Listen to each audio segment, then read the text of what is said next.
Week 6, we'll learn a few more controls today, menu strips, context menus, and then, of course, a little more programming, right, to code it. Dialog boxes, font dialogues, color dialogues, and then how to work with them and so on. So just more controls and more coding, right? So that's what the aim is today. Today, what I'm teaching today won't be included in your exam next week because the other section is behind 1 week than you, right? So today's, whatever we are doing today, like creating menus and font dialog boxes and all that, will not be a part of the midterm exam next week. Keep that in mind. But otherwise, as you know, I've already posted it. Midterm is scheduled for next week. So Wednesday at 8 a.m. in this class is when you will have your exam, right? I'm still struggling between a hands-on and a multiple choice short answer. I'm still waiting from IT to let me know if they can restrict access to, they can't restrict it, but they can monitor it to Blackboard and maybe MSD Insight if needed. You won't need it, but I mean, those are the two sites I'll let you access. So you will definitely need to access Blackboard because you'll be downloading and uploading your answers. And if need be, you should be allowed to access the MSD Insight, right? If I can do that, then I'll give you a hands-on because that's how it works, right? So you'll have something that we do in class every week. You have 3 hours to complete a question where you will be creating an interface and writing code to make that interface work. So that would be the aim. So most probably it's going to be a hands-on. If I get a yes from IT, I'm going to talk to them today. If I get a yes from IT, that's how it will work, right? So just to let you know, you will be allowed to, if it's a hands-on, you will be allowed to use your class examples, you will be allowed to use your assignments, and the MSD Insight if required. If I would like to stop the access to internet absolutely, then if need be, you will come and look at my computer to look for something. I'm hoping nothing. You won't have to go to MSD Insight. Okay. I mean, I'm doing all that I need in class, so hopefully you won't need to go to the MSD Insight. So Blackboard will be the only access that will be required if you need to submit your submission. Okay.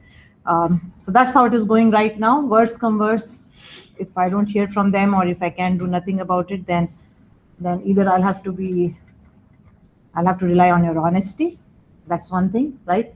And give you a seating plan that I can keep an eye on everybody, because that's the most practical way of doing a practical exam, doing it, right, by hands-on instead of memorizing stuff.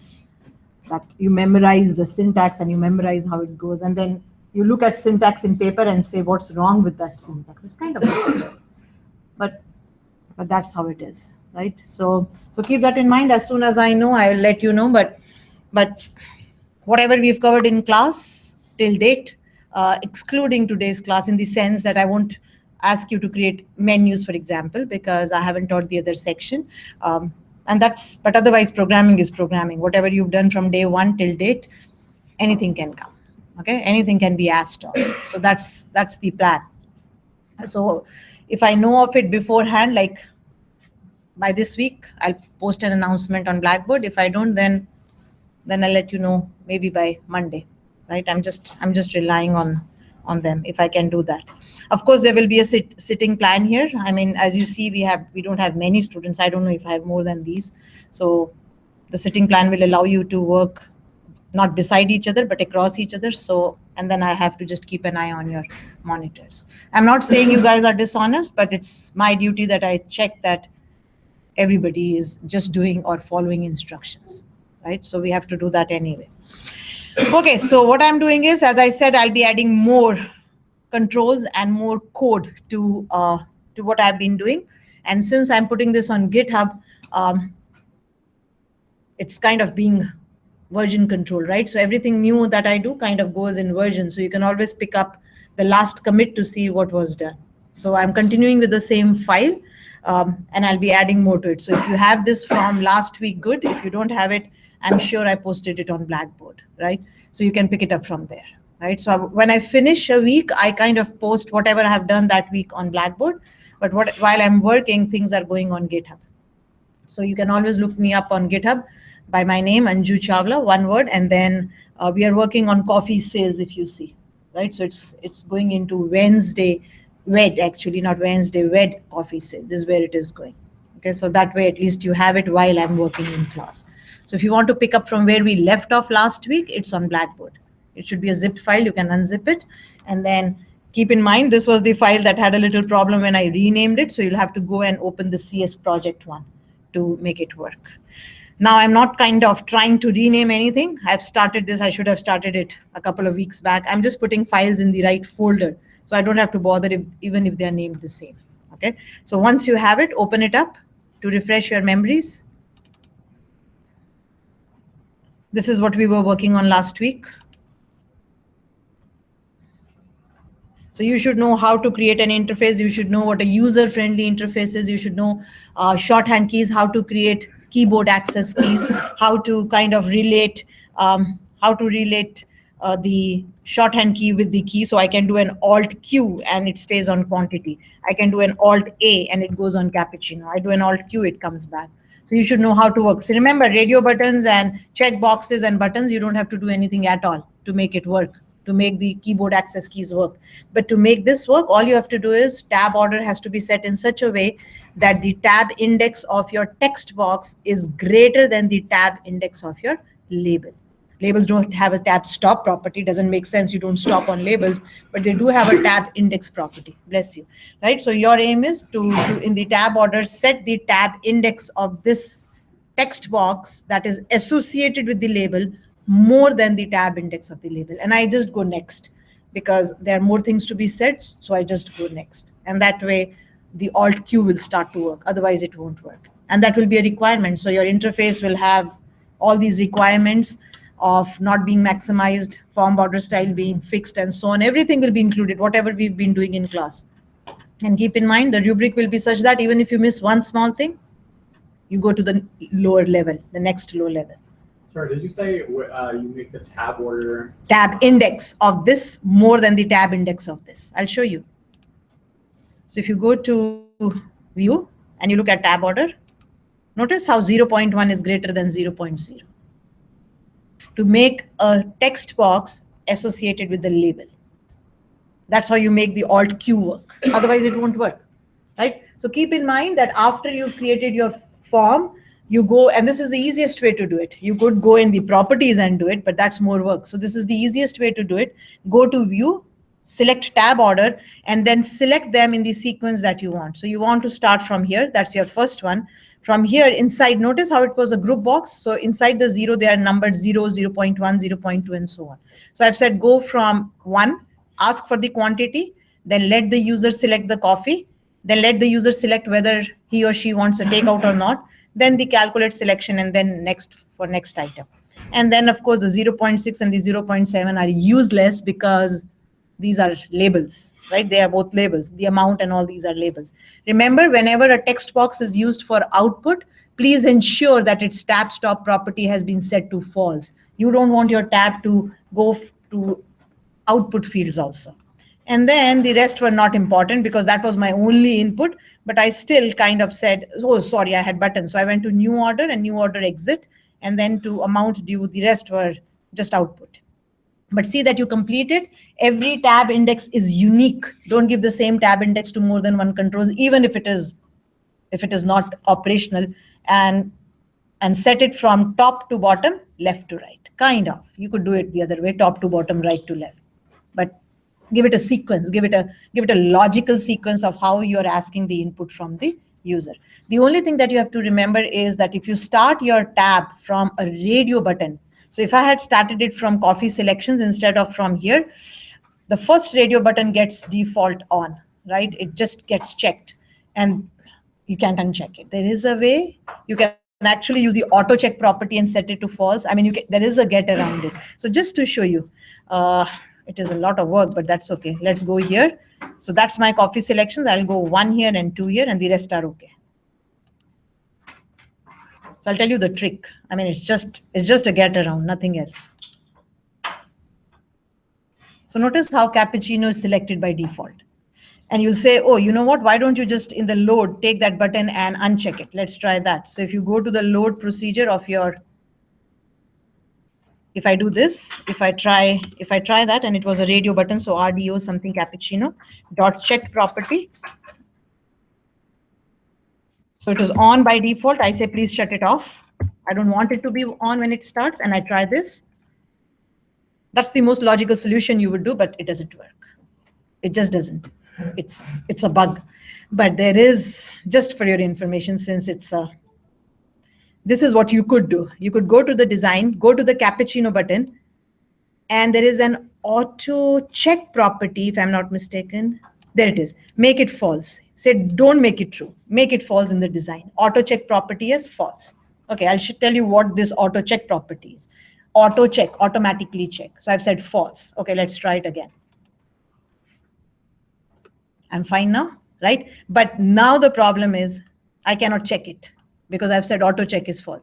So to take care of this, in my load procedure, I'll make that auto. So this was ridiculous. I mean, this didn't work. So it was kind of, I'll make the radius auto check property that had made false in my design. I'll make it true back. That's the workaround. So I made it false in the design. So it wouldn't, when the form loads, you won't see it. That's what we want. But then so that I can work with it, I made it true in the load. And now, fine. And now I can check it if I want. So that's a workaround. But it is available. The only thing is you have to work around it, right? So just keep that in mind, that if you start the tab order from a group box that has radio buttons, and that's your first tab position, there is where you want to start, then it will be checked by default. And you can't uncheck it until you do this workaround. So you will set the auto check to false, and then you will come back and set it to true in your load procedure. And then it will work. But if you can avoid it, just avoid it. But sometimes your design, your UI is in such a way that your input starts with the radio button and you can't avoid it. But there is a workaround. So that's the workaround. Logically, the workaround should have been to make the checked property as false in the load. And that would have been kind of so straightforward, right? That would have been straightforward, that I make it false again, but doesn't work. So that's your workaround, just for your information. Just for your information. So I'll keep it here. But for me, I'm okay, just because I don't want it that there. So I'll go back again. So I'll go from a 0 to a 0.1 to a 0.2. And I'm okay now. So here I have no problem, because where is my first input? What's my first position? 0.1. And that is where it starts, and it's a text box, and that's fine. There's nothing wrong in it.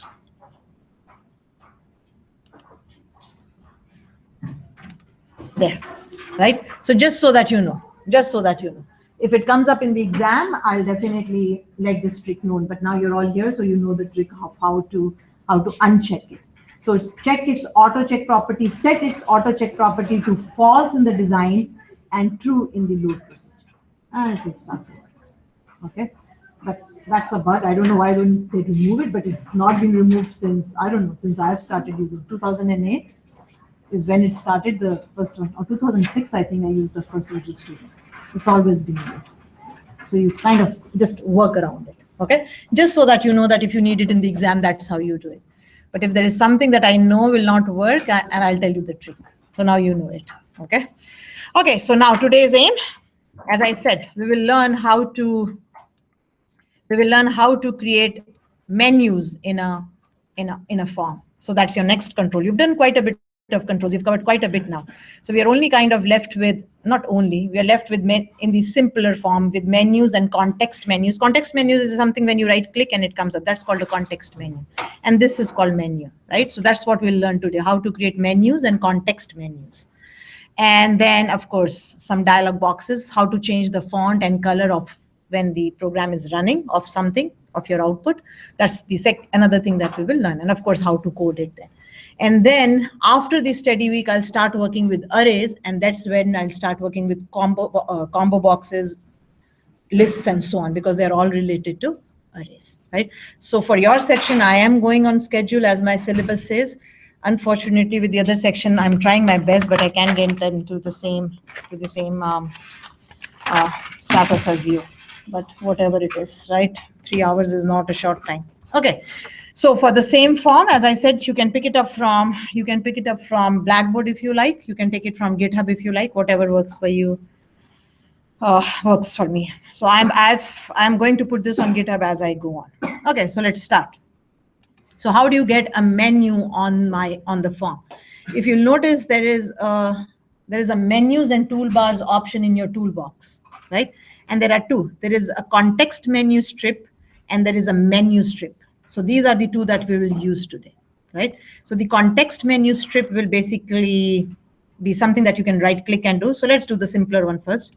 Double click on it, right? So that's the context menu strip and it's called context menu strip 1. Definitely we would like to change the name. And now I did look up the tool strip menu item, but I didn't look up this one up. So since I'm following, at least in this example, I'm following, I'll just call it CMS, okay? Though it was available, I forgot. Yesterday I did look up these short forms and I forgot to look up the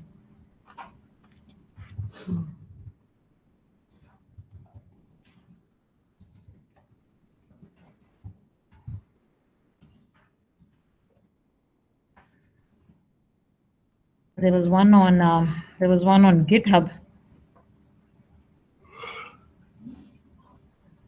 which was kind of was I on? No, let's see. Maybe I was on Google. I don't know. I should have it going. So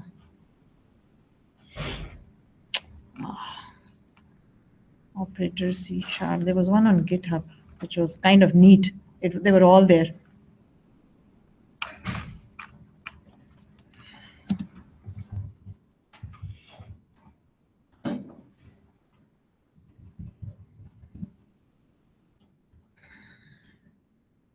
There it is.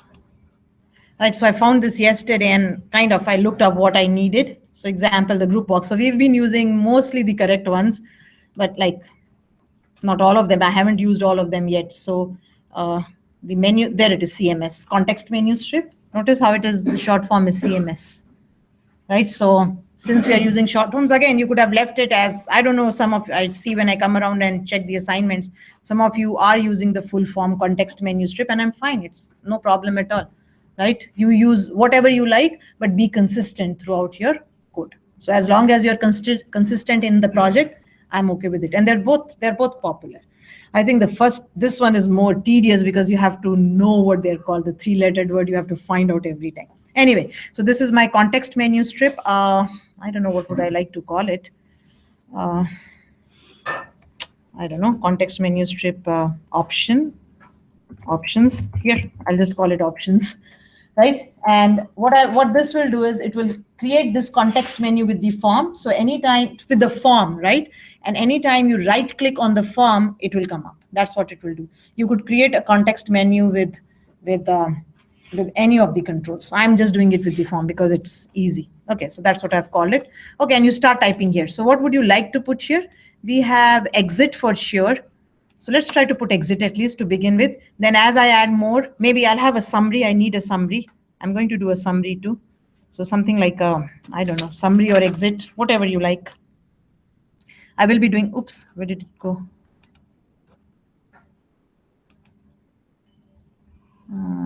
Context menu C. Okay, so you can start typing here and that's easy. So let's go summary. I will be creating, oh, is S the shorthand key of anything yet? No. And in different menus, in the context menu, in the menus, as long as they are mutually exclusive, you can have the same shorthand key.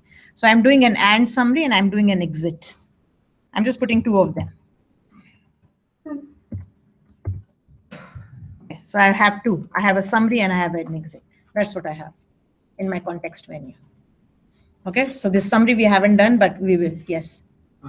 We have an exit button. Yeah, but remember, that's what I'm saying. As long as they are on different, they're not forms, on different controls. So the exit is a button on my form, but when I do a context menu and right click, then that one will work. So I'm okay if they're not on the same level, I could say, right? Okay, so if you want to see how this context menu works, so I just created it with the form, right? That's what I did. But I'm sure you can create it with, see here, you can create it with every control also. Notice there's a property called context menu strip with every, so like a text box, like a radio button. So you could, if you like, if you could create a context menu with any control you want on the form. I have created it with the form just because it's easier, right? Okay, so let's start. And this is how the context menu works.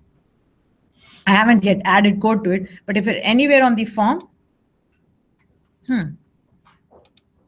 Okay. So with the form, oh, I know what happened. I created it, but I didn't associate it. There it is, right? After you create it, you have to associate it. You just created it, but you haven't associated it. So now you could take this CMS options and attach it with any control you want. I have attached it with the form. So if you wanted to attach it with the text box, you would go here and do it here also. Right? So I've just attached it with the form. So you create a context menu, you create as many context menus as you want, and then you attach them with whatever control you want on the form.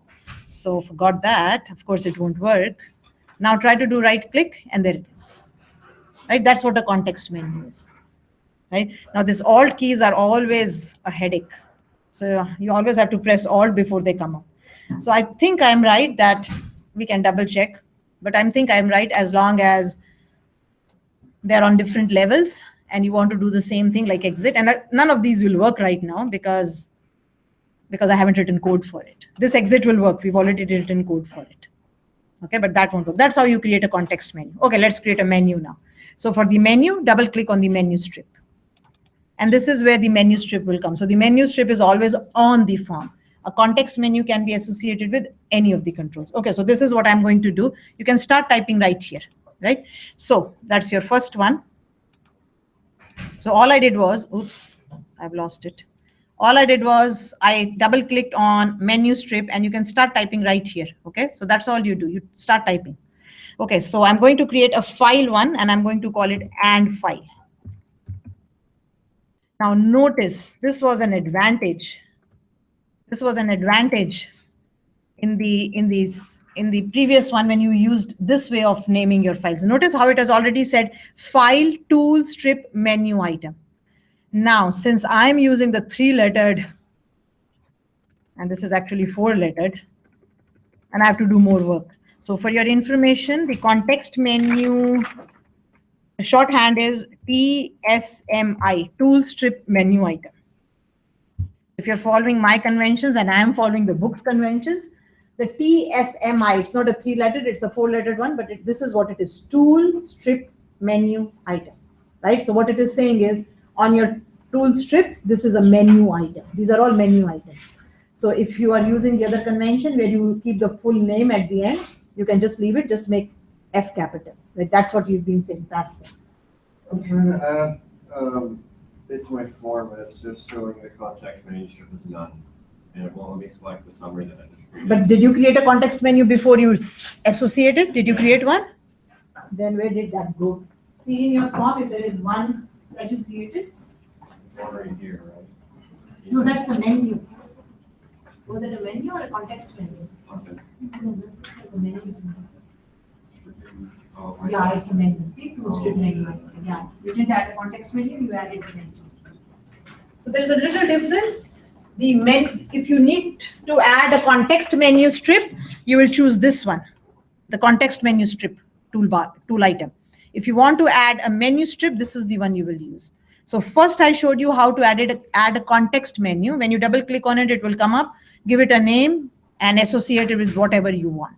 Put into it whatever you need and then just associate it. That's how you do it. You can create as many as you want. Please give them useful names. I just call them options.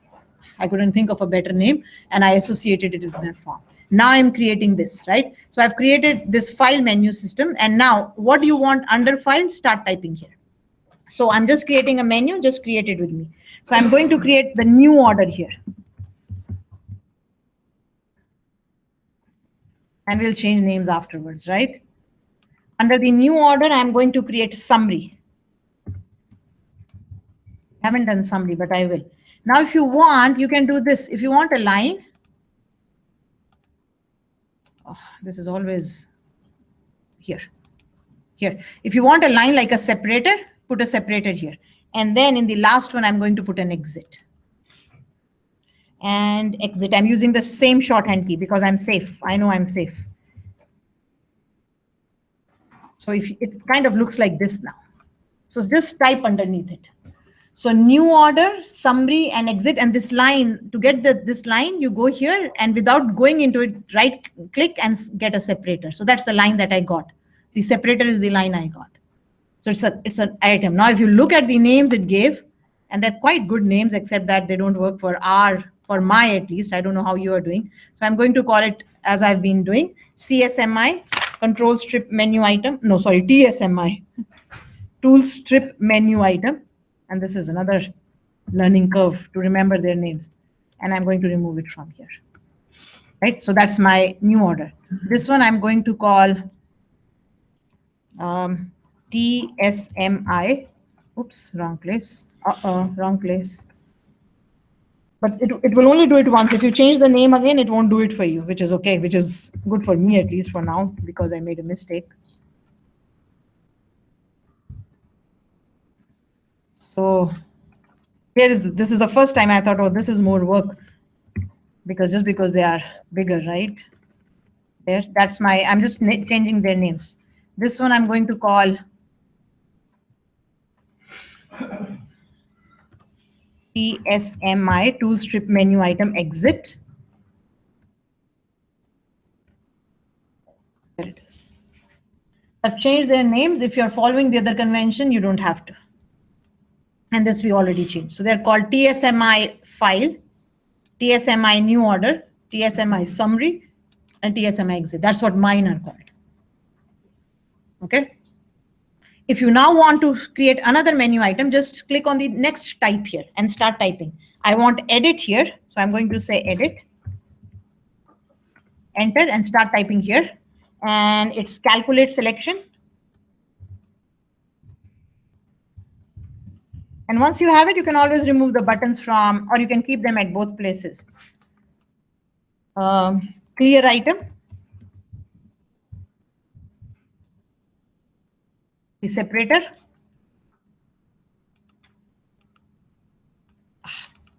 It's always a challenge to get the separator. There it is, the separator, and then font and color. I'll tell you, and notice how for font, I'm kind of putting 3 dots after it. I'm trying to follow the same way Windows creates its menus. Whenever you have dot, it means more input is required for this particular dialog box, for this particular menu item. So I've set font and I've set color. We'll learn how to do this today. You can change the color while the program is running. Okay, so this is what I have under edit. Calculate selection, C shorthand key, clear item. Oh, I changed it there. I could have left it at L2, doesn't matter. You can have it. It doesn't matter as long as they're on different levels. So I've called it clear item, and then font, and then color. Okay, so if you want to, this will tell you that you can do it. You don't have to. So if you want, we can just change this to clear item and leave the same L. What's the use of having the same shorthand keys? Then, it's the same thing. Then why create more than one? I'll make it the same as clear item. Okay, another thing that I was telling about this, and here, you can also create shortcut keys, they're called. Or was it called shorthand keys? Something to do with short, I'm sure. You can also create shortcut keys. What is it? True, none. Here, go to shortcut keys. You can also go something like with exit. You can go Alt, I don't know, F4, for example. I'm just kind of, I think Alt 4 is usually here. You can also do it like this. So what will happen is, so you can go to the prop. I'm just doing it for exit because I think that's what it is. Check what the exit usually is. Alt F4. Okay, so that's what I did for exit. Go to exit, to this menu item exit. Go to its property called shortcut keys, not shorthand, shortcut keys.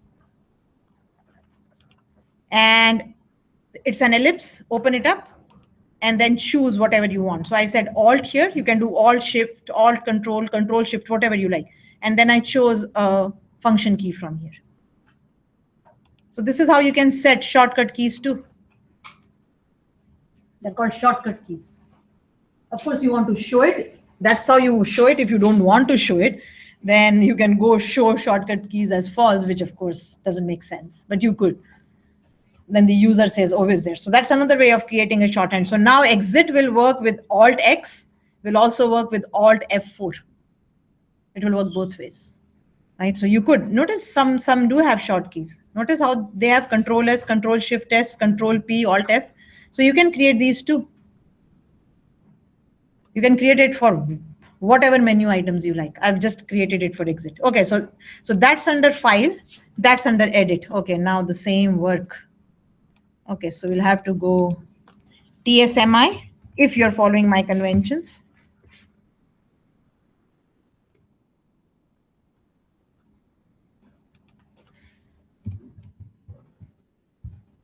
You don't have to worry if you called clear item and another control also, because remember this 3-lettered or 4-lettered now is different. So change the names to the conventions you're following. Oh, and I forgot my color here. I forgot the dots here. The dot just says if you click on it, something will come up. That's what it means. I'll show you if I can show you in some of this. Come on. ESMI. Of course, the dots won't come here, but at least you don't have to think of names. Visual Studio automatically will give them the same names that you've given there. So at least it saves you typing something, right? That's the advantage of these. So I'll show you why the dot. Oh, here.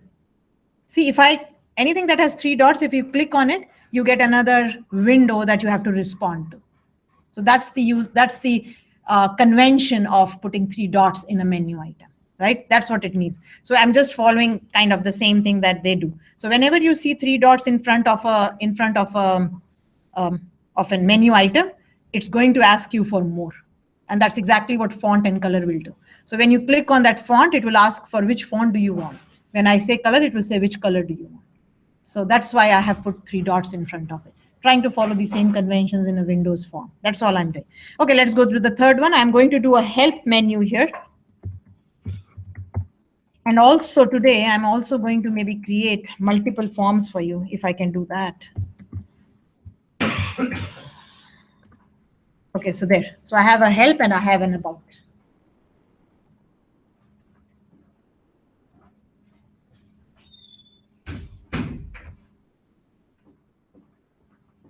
Now, if you notice, leaving about each one of these and font and color, each one of this has already been defined. I already have a new order. I already have an exit event handler defined. In edit, I already have a calculate selection, a clear item, font color I'll define today, and help I have to still define about. Okay, so what do I do now? How do I associate with this new order the same procedure, the same event handler that I have with the new order button? So there are 2 ways. If you want, now the option is, do you want to leave the button here? Sure, you could leave it. Really doesn't matter, right? You can just leave that button there and add it to your menu also. Or some people say, no, that's too much. I don't want any buttons on my form. I always want to work with menu items. So you can remove the buttons. So when you remove buttons, keep in mind when you remove the button, you will have to take care that you remove the code from your code. Then you kind of remove the event handler and whatever, right? Everything has to be done. So for example, if I wanted to associate the same, I don't have summary yet. For this exit, if I want to do the same thing that I do for my exit button, go to its events.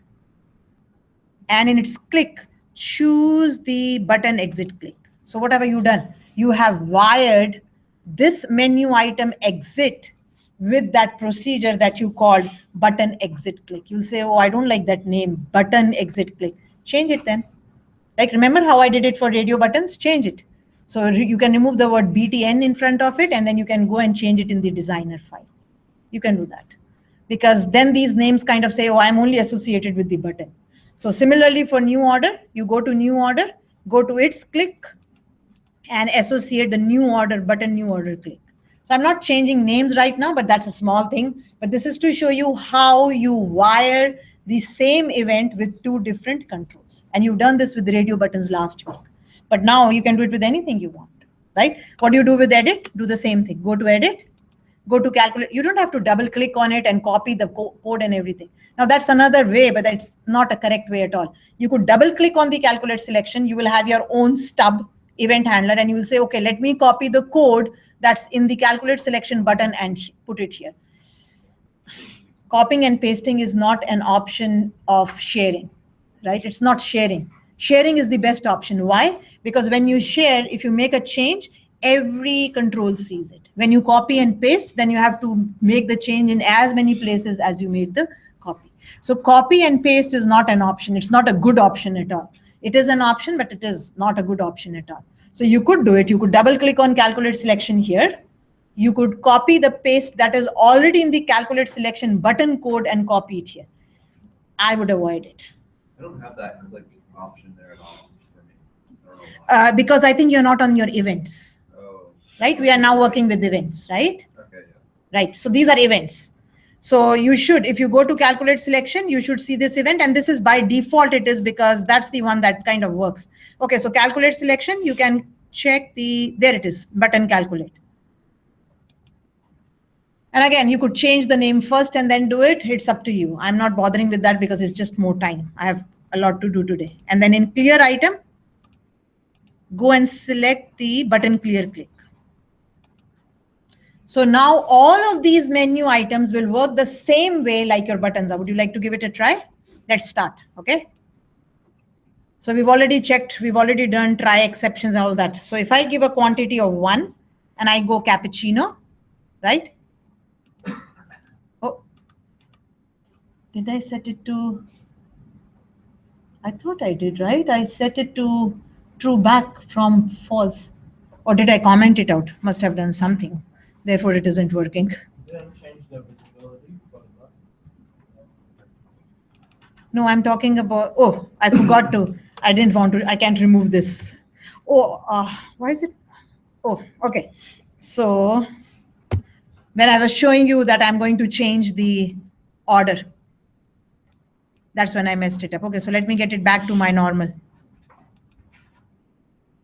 So that auto check was to show you how it works. Now I don't want it. My tab order is different.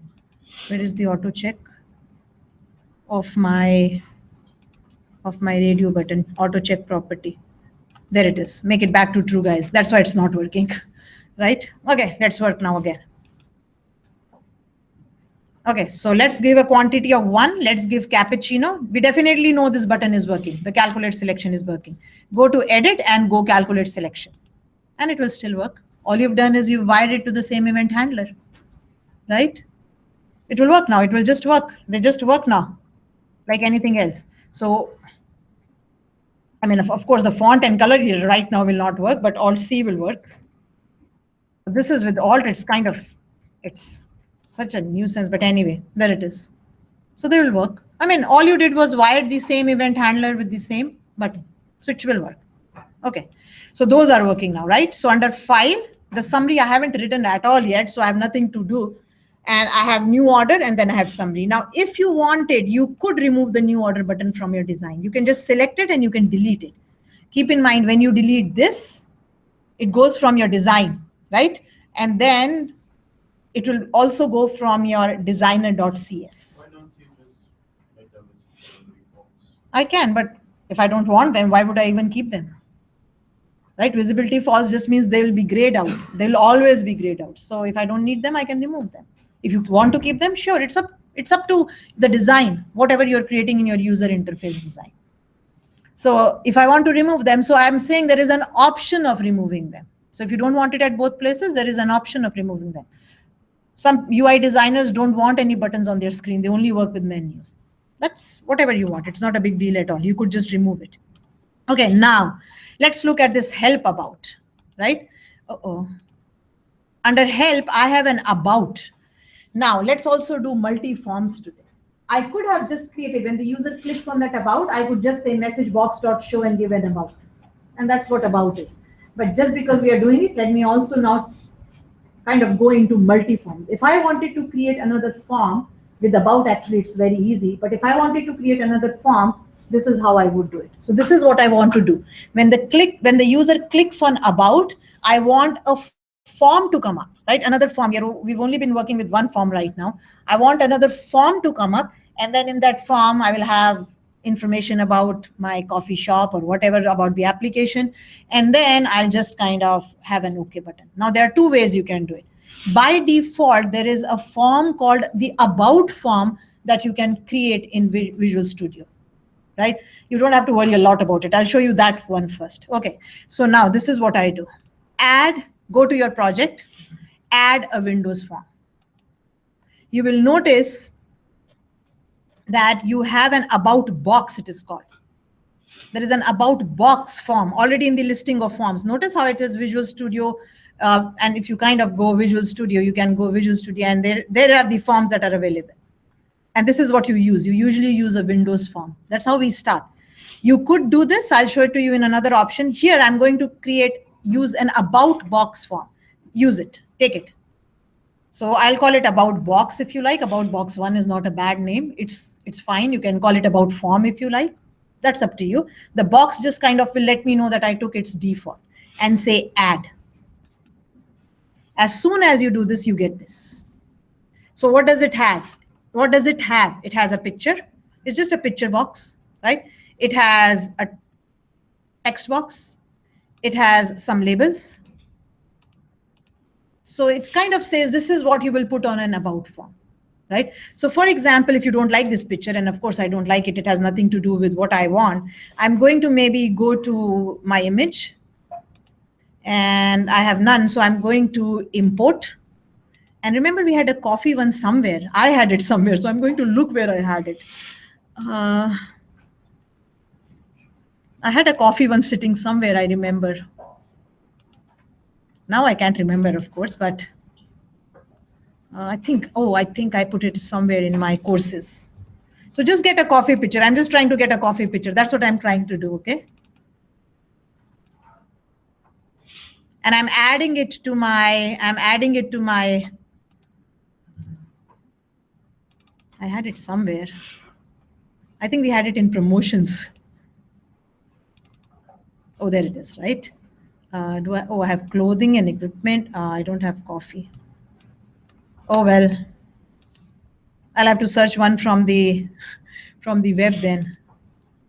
I thought I had quite good pictures. Anyway, I'll do it afterward. It's not a big deal. But remember to do it in project resource file, right? So you can go and search for a coffee picture here, somewhere here.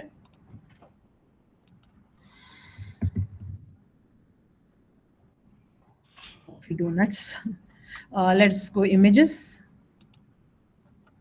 and pick up, I don't know, anything will do. Maybe this has more than one. So maybe, oh, that looks nice.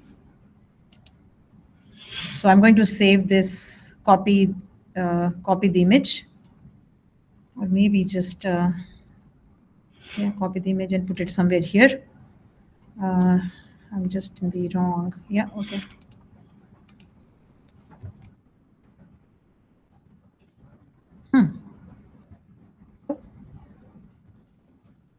Did I say copy image? Okay, save image as. I'm just going to put it in the file so that I have it. So Wednesday, I'll just put it here. And let's call it coffee. Okay, so I have it now. Now I can go back here and I can say import, and I just put it in my Wednesday, and there it is. So doesn't look too neat, but that's what it is. So you can change it. It's just a picture box. And if you want to, you could always change its name. If you're following your own conventions, you could call it pic for picture box and logo or whatever, right? Now, where does this information come from? Now, there are two ways. You could just go to this label. It's just a label. It has some text in it. And you could just change it here, right? You could just change it here. They're just labels, nothing else. You could go to this text box and do it. And it's just normal. The OK button is already available. You could do it this way, but I'm going to tell you another way you could do it automatically. If you go to your project, to your properties, to your Win application, assembly information, and you fill it up here, what you put here will come there. That's another way of doing it. So it's just a form. It's just a template. They already kind of created a template for you because that's how an about form looks like. It has a picture, it has a product name, and so on and so forth, and description. They're just labels. You could do whatever you like. If you want, you can just do it here, right? So if I want to do something here, I can, for example, I can give a title like, what else was there? Oh, now I can't see it. Okay. This application, and you can kind of go, allows the user to select multiple select coffee, right? Maybe, I'm just keeping it short. You can give your company name. You can give your product. Copyright and so on. This I'll kind of let it go and do an OK. Now what will happen is you won't be able to see it right now and save it. And what will happen is that the product name, oh, there's a version. I think 1.0 is what will come at. Copyright, company name and description will come here. They will automatically. Oh, and I don't want this about box. Change that text. Let's call it. So the title was not important, I think, because there is no title here. I see a product name, I see a version, I see a copyright, and I see a company name. Let's say about us or about application, or just say about, maybe. Even that's not too bad, but about box 1 is not too good, right? You can say about us if you want. And that's it. So your about form is ready. So I chose a template, and in the template, this information will be replaced. And you can change the size. No, nobody stops you. If you don't like this size, you can change it, right? I don't think, are they locked? And you can always unlock them. Oh yeah, the controls are locked, right? So you can always unlock them, and then you can change the size of this coffee box and move it. So if I say unlock, now if I go here, they're still locked. Why can't I? Maybe I'll have to move everything. Is that in a group box? I'll have to move everything, but I can. It's not a big deal. You can give it a better appearance here. So, and just so that you saw what I did, once you are satisfied with everything on your form and you don't want to move any of the controls, you can always go right click and you say lock controls. What happens with lock controls is then you can't move it. You will see a lock here, right? I thought it was locked. It wasn't locked, but anyway, but you'll have to move everything and then kind of make your picture box bigger. That's up to you. So my form is ready. Right? This form is called, what did we call it? I think I called it about box1.cs. I didn't change its name. You could if you like, nothing stops you. Now I want to associate this form with my about button. Okay, so go back to now your coffee design. Okay, now click on the about. Now click on it, double click on it. Okay, what has come up? It has again created it still puts about tool strip menu item. Anyway, can't do much about it now. About tool strip menu item, click, and its usual two parameters or whatever. And it didn't change the name here. And I did mention to you, once it gives it a name, it won't change it. It will keep it. Even though I changed it, if you want it, you will have to change it here also, which is a bit of work, but can be done. Okay, so what do you want to do here? You want to show or display the about form or information. That's what you want to do, right? Okay, how do you do it? Think about it. You have an about form 1. You want to create an instance of that form, like you do of your own form, and show it on the screen. That's what you want to do, right? So let's try it. Okay, so that about box was called about box 1. Let's create an object of that about box. It's just a form, guys. If you kind of look at it, it will have, you want to look at it? If you look at it, it will have a constructor. If you go and view its code, it will have a constructor, right? Which has an initialized component and all that is placed. See, here is the code. There's no magic going on anywhere. Nothing, there's no magic.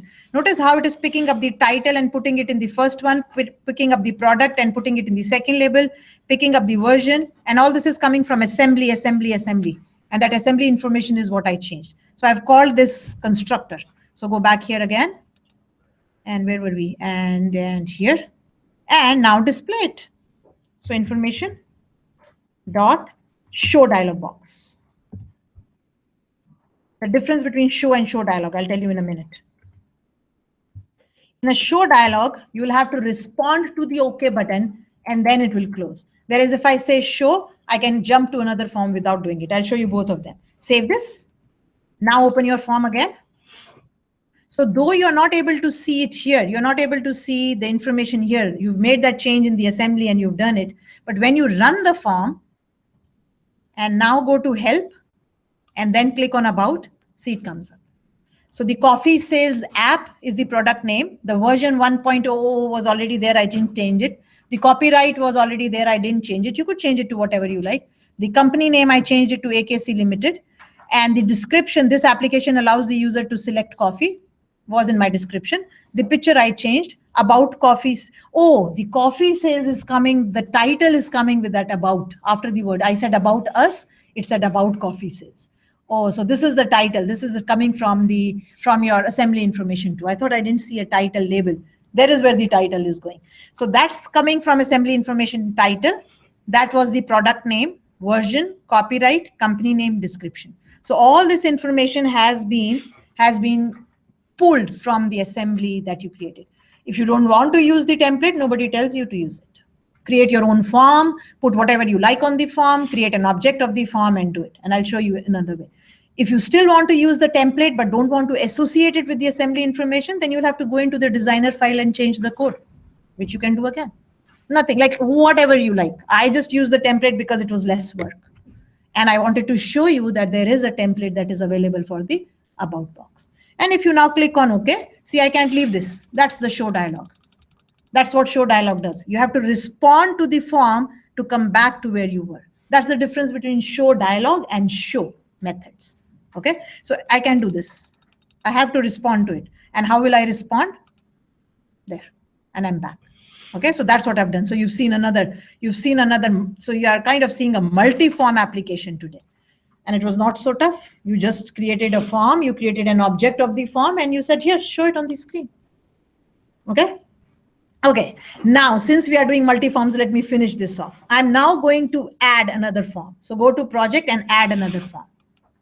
Add a normal Windows form, normal.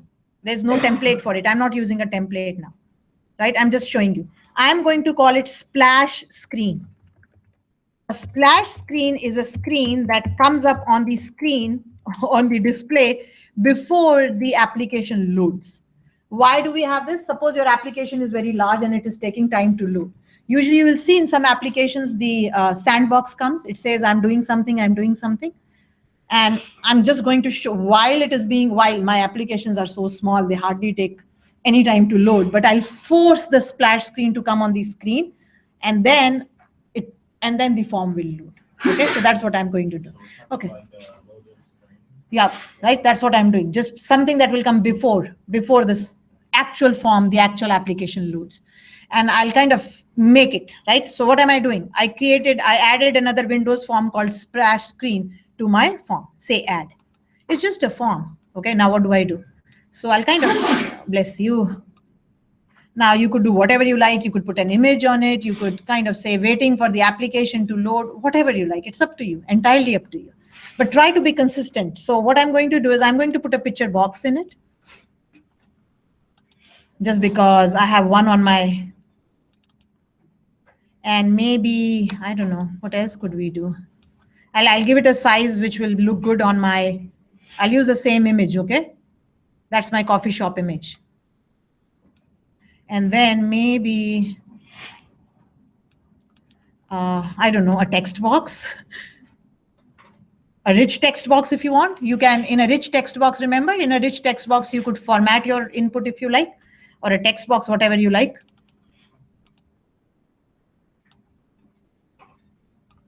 Make it a bigger size. To make a text box a bigger size, there is a property called multi-line, I think. Something called multi-line. There it is. Make multi-line as true. And then what you can do is you can also increase it in size like this. Just so that you know. I'm just trying to show you different things, nothing else. I could have used a rich text box here. So I created a text box and I made its multi-line true. Now these text boxes and these picture boxes are not very important to us at all. So if you want, you can just leave them as picture box 1. But let's do a choose image here, and I'll choose the same coffee image. How do you increase the size of the Text box, multi-line property true. the Image? I just took the picture box and it was, I could give it any size I want. You want the image to be stretched? Yeah, I want Size mode. Size mode. Okay. Here in this text box, I'll make it read only. So you can put whatever you like, right? You can put whatever text you like. I mean, I'm just trying to do something here to show you. So you can start here. And since it is a text box, it says press enter to begin a new line, press control enter to accept text. So we know how to do it. So what was this company called? Was it called R&R something? Or what did we have? I don't even remember now. Did we have R&R for reading and refreshment? I'm just going to.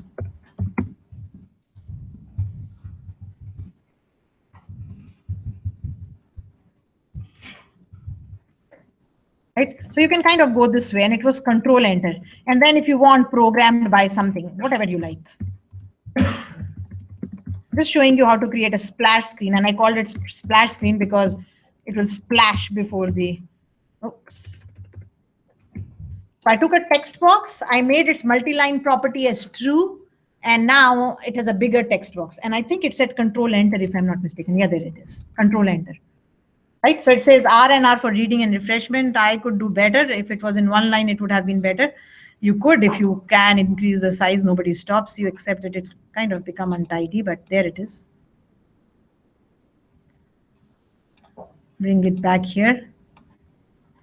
And you can, if you like, remove the text bar. I mean, there's no sense of a toolbar at all here. So to remove that, the property is called, sometimes you just don't remember the property. The property of removing this whole bar on the top is called,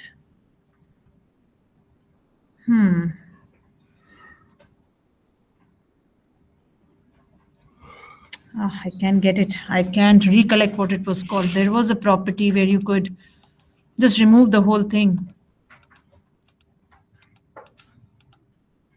You can always make the start position as center. These are small things that we can do. Make the form border style as fixed 3D. Once you've kind of made up your mind that that's how it looks. And you can, of course, make this, it's a read only. Make the read only property as tab stop is not required. You can make tabs. There is no sense of tab stopping here. Make the property called read only as true. You can only read from it. But what is that called where you remove the,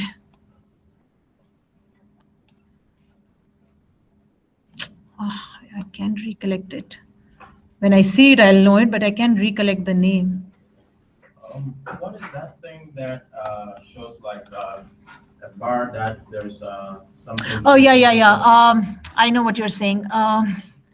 It tells you that something is happening, right? Yeah. Yeah, I know what you're asking. Progress bar. Okay. Progress bar. So I'm trying to look for that property where I can remove the toolbar. It will come back to me. I just can't recollect the name. I can't even recollect the first letter. If I know, then it will come to me. Oh God, I forget.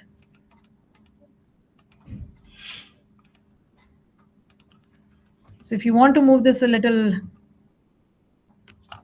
beyond mine, it's a little up. Now that's fine. And control enter.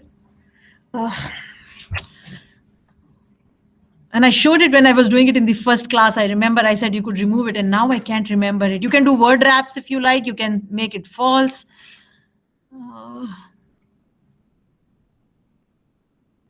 It has to be somewhere, and I can't.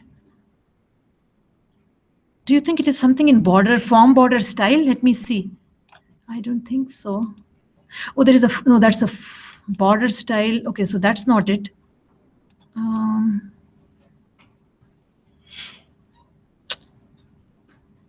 I can't recollect that property. It will come back. I'll tell you. You can remove this whole bar. I mean, I can remove the maximize and the minimize by doing their maximize box and minimize as false. I can do that. But I just want to remove the whole thing, and you can do it. I don't know. I can't remember now. It will. When it comes, it will come back. Therefore, I'm not changing the title because I can just remove the whole thing. Does anybody recollect from the first class? I mentioned it in the first class. Accessible, allow, auto scale, auto scroll, auto size. It's form border style. It is? Do you see something in form border style that, oh, there it is. Fixed tool window. Thanks. Okay. Oh, the title hasn't gone then. Oh, so I'll have to remove the title. Or if you want, you can give it something, but usually you don't need it. As far as I remember, in older versions, you could remove the whole thing with the cross also. You could just remove the whole thing. It looks like you can if you select none for the form border style. But will none will not allow me to resize or something? Do you think that will It work? removes the entire bar. I'm not sure. If it will take care of what I'm saying, right? Okay, let's Looks like try. it does, but- Let's see. We'll know because I don't know if none will still allow me to change the form border. I think it. Okay, let's see how it works. But of course, now we know there is a fixed tool window, and then now we know there is a none. Now, how do I make this splash screen to appear before the form loads? Think about it for a minute. When the form loads, which code is running when the form loads for the first time? Do you recollect from previous classes? Onload, property or something like Okay, so the onload is an event that will happen, but I want it to happen before it loads. that. Oh, Right? So not on load, before it loads. Do you know which program runs when the program starts execution? This one? No, this program called program.cs, in which you were kind of creating the form and doing it. If I do it here, so program.cs is the program that runs when you go, start, right? So if I make a change here and I say create the splash screen, then I'll be able to make the form appear. Okay, so let's go splash. That's what I called it. That's what my form is called. Create a new splash screen. And of course, it will have a constructor. Every form will have a constructor with the initialize component, and go ss dot. What will work? Will show dialog work or show? I don't know. I can try. It has to be a show or a show dialog. Let's see. Make sense what I did? So I went to my program.cs. I forced, before the form loads, you will say, where is the form loading? Here, application.run, right? Before the application runs, the form will appear. Why? Because I said create a form of splash screen and show it on the screen. Now, let's see what works. Okay, so let's try now. So run it. yeah. And there it is. So, okay, so none is also working. None doesn't allow me to change the form order. Okay, but now it's not going away. Why is it that there's still an X button on my phone? I made it none. I made form border style none instead of fixed. Connor said try that, and none makes sense, except I didn't know whether I could resize it, and I don't. But it's not going away. Like you'll say, shall I put an OK button? I don't want to do that. You know what I mean? Like OK button on a splash screen doesn't make a lot of sense. You could show a progress bar on it if you like. There was a progress bar. It will show you the progress. But now I'm done. I can't do anything. So what I have to do is this. If you now go to your splash screen.cs and create a timer. Create a timer, if I remember correctly. So timer, where will I see the timer in? Let's see, you should be able to do a timer. I'll have to create a timer now. Here it is, under all. So with the splash screen, create a timer. Because that's what you said. You said splash screen, create an object of the splash screen and show it on the screen. And that's what it is, show dialog, right? So now, and I'm not responding to it, how will the application run till I do something to the form? I don't want an OK button on it. It just looks odd. You could have an OK button, but that's not the purpose. The purpose is let this splash screen come on the screen while the program is being loaded, while your application is being loaded. Now in this timer, so what did I do? I associated a timer with my form. In this timer, now go to this timer, and there should be, there it is, interval. The frequency, notice what it says, the frequency of elapsed events in milliseconds. And I think it's milliseconds. So let's try how much? 5,000 for 5 milliseconds. Or 10 if you want, whatever, doesn't matter, right? And make the enabled as true. If you don't enable it, the timer is not enabled, right? So I created a timer. So there are a few options. You could put an OK button on your splash screen, which is not what we do. It's not a form that the user has to respond to, right? So you do this, you create a splash screen. I just created another form, multi-form project. You're now working with multi-form projects. I just created another form. I called it splash screen. And in the program.cs, I created an object of it and I said, show it on the screen. Good enough. It did come up on the screen, but it wouldn't go away. So to make it go away, I set a timer with it. I enabled its timer. You can change its name, doesn't really matter to us. And I set the interval to 5,000 milliseconds, which means 5 milliseconds. 5,000, yes, I am right? No, milliseconds, each millisecond. Okay, let's see. Yeah, it's fine, right? 5 milliseconds should be fine. Okay, now let's try it. So now if I run my code, it should go away. Oh, I think I know what's happening. Yeah, something has to, okay. I now remember, you have to break it somehow. And what was that sequence of breaking it? So I've enabled it, I've set the interval to 5,000, and now somewhere on the code. If you can program the code to. Yeah, that's exactly what I'm doing. Then the other one will show. Okay, now I have to do something in my splash screen to break that timer, and I forget what that code was. Okay, I think I remember. What was it property called? Was it enabled? Yeah.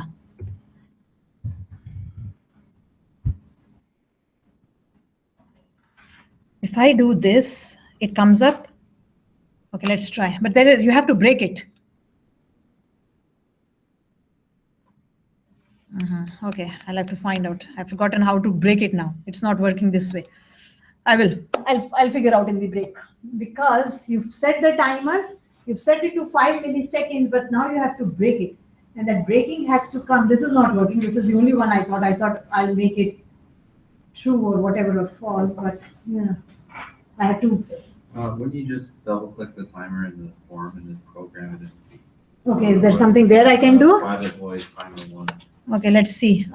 So you're saying if I go to the design and I double click on the timer? Yeah, there should be something in there that. Oh, in the tick method. Oh, okay, I see what you're trying to say. There's also a start and stop at the timer.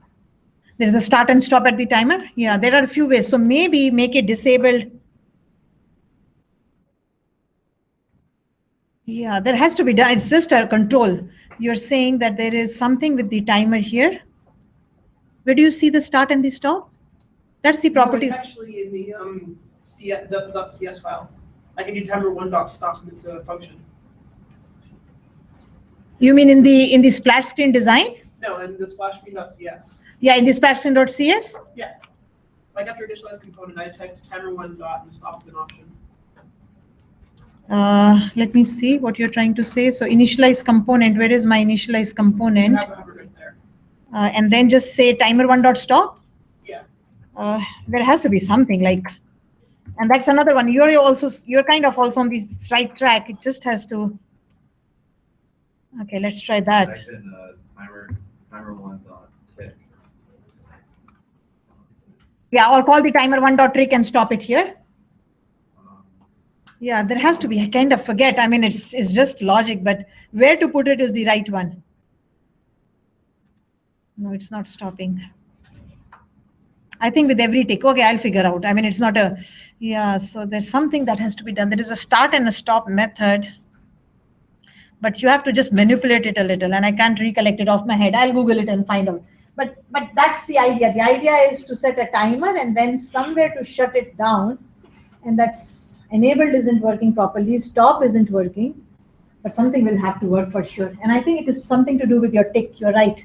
If I recollect, now I can't remember what it was. So let's try to put the stop here. Maybe, do you think? But how will we call it, right? Oh, it's running. I forget now.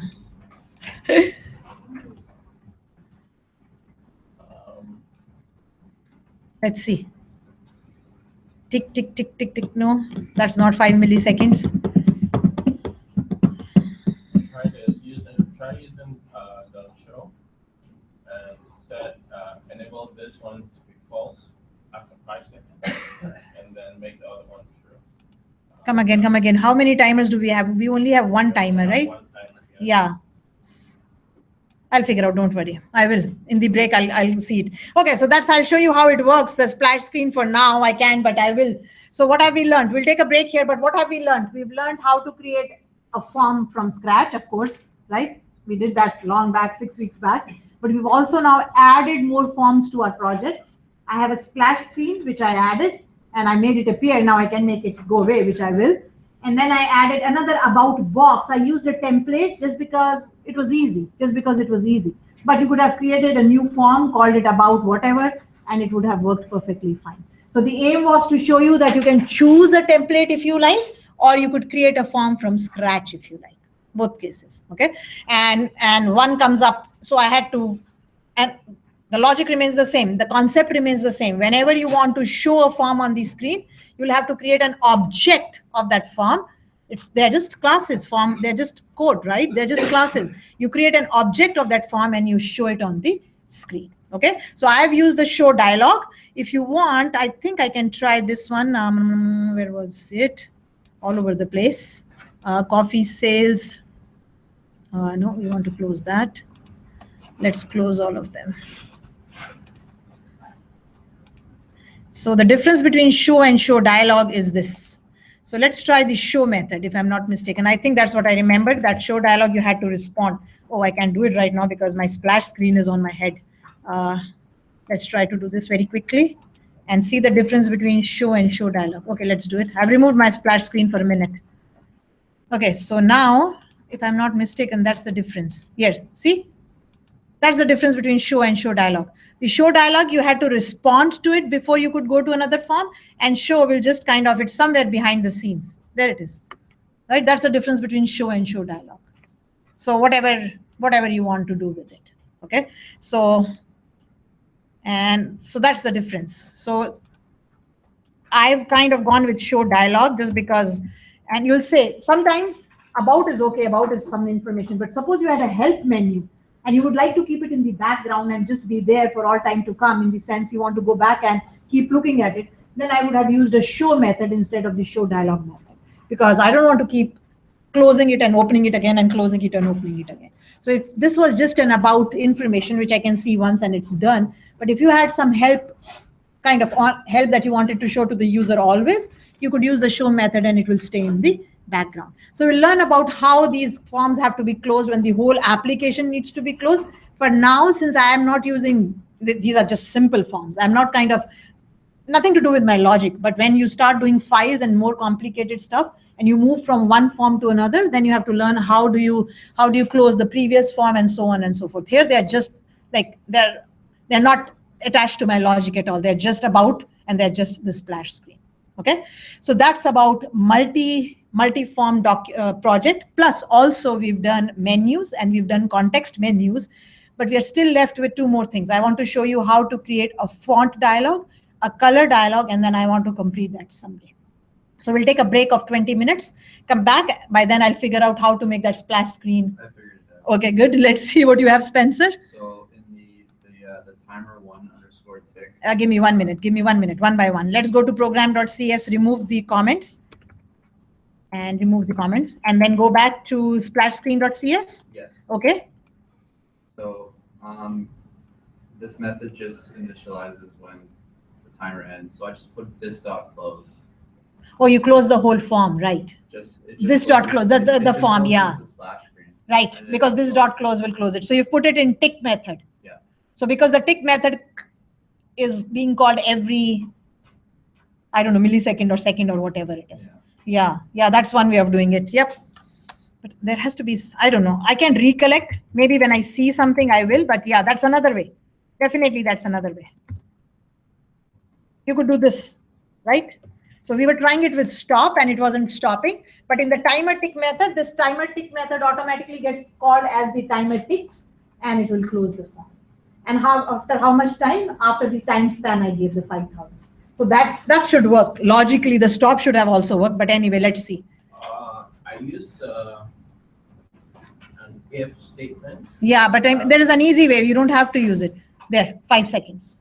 Yes, thank you, Spencer. Yeah.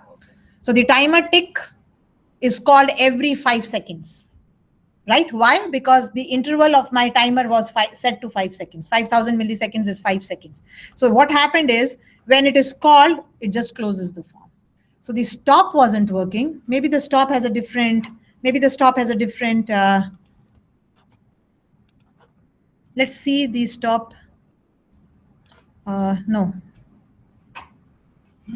Where did we find that stop? Oh, we just said stop. Yeah, okay. So I could have checked what the stop method does. But yeah, the close will definitely close the form. And only this dot close, guys, right? Not application.exit. Here you can't use application.exit because application.exit means close the application. All you want to do is close this form. So this is a good place to see where application.exit will not make sense. So this dot close. So the timer tick method is called, every 5 seconds. That's my interval. And what we did, or what Spencer suggested, and it worked, was you put this dot close. So when it is called for the first time, right? When it is called for the first time after 5 seconds, it will close.